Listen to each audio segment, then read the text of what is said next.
Hi. Yeah, we are almost approaching Easter. Today, I was meditating about God being a father, and I was now comparing God as a father and to our earthly fathers. Because when I was meditating on God being a father, there are some things like I have been asking God to give them to me, but it had taken a while before I had seen some of the things that I did pray for. And it's when it came to me like, why didn't you give it to me the time I asked it for?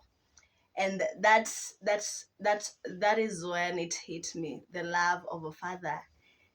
And it was like, my child, I know you. And during that season, you are not ready for that thing. And when I look back, and it's true, I wasn't ready for what I was praying for at that moment. Mostly it was influenced by pride.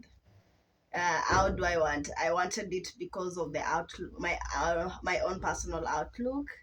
When I want it because others do have it, such kind of a season, at such a season, no, at such a time. And also, I wanted it to prove something.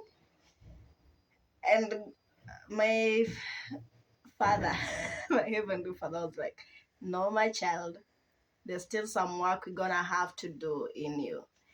And as that phase, like, it's the phases is not just different. Like, after you've gotten that, you also get to a point where you also still asking for more.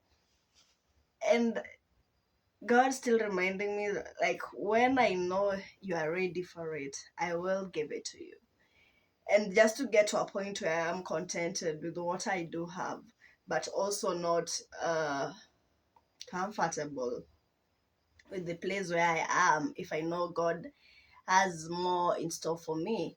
And also leaning into that knowledge that He is my father, and He only wants good for me, not harm. That he won't give me something that He knows will harm me. And the most interesting part, like, Matthew talks about, God knows our needs even before we ask of them.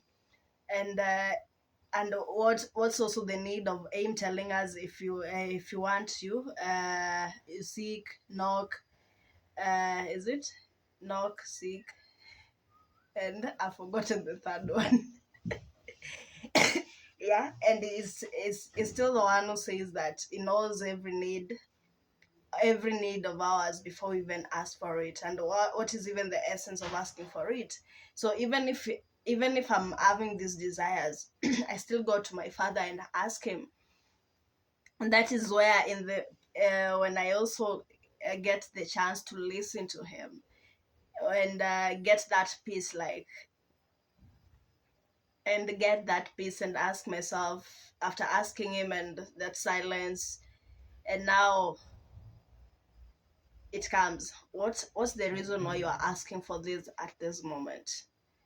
And where now it exposes a lot of things that God is now dealing with. Like, we always, I don't know why we are so much pushed into proving people wrong.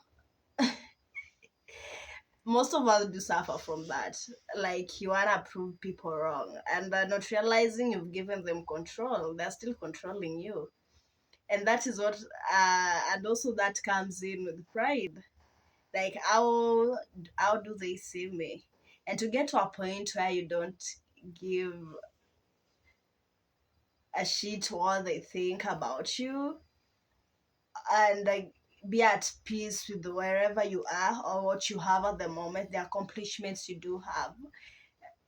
It's a very uh it's not an easy thing, an easy place to be in. It takes a lot of work from God to deal with you, and to deal with, mostly it's just about pride, all of this thing, to prove people wrong, to feel like I belong, like I have made it. Yeah, it's all about pride and stuff, and that is what my father is still dealing with inside of me. And I don't know what about your experience uh with your relationship with God as a father. How has it been? For me, I'm just loving it so much. Like, with all my ignorance, asking for things, and it's like, ah, girl, looking at you down there and saying, mm-mm, this is gonna destroy you. As much as you think it's gonna make you feel like you are somewhere here, nah, it's gonna reduce you to be like nobody or nothing, literally. Yeah, so that's my word for today. Like, what's your experience with God as a father? Yeah, child.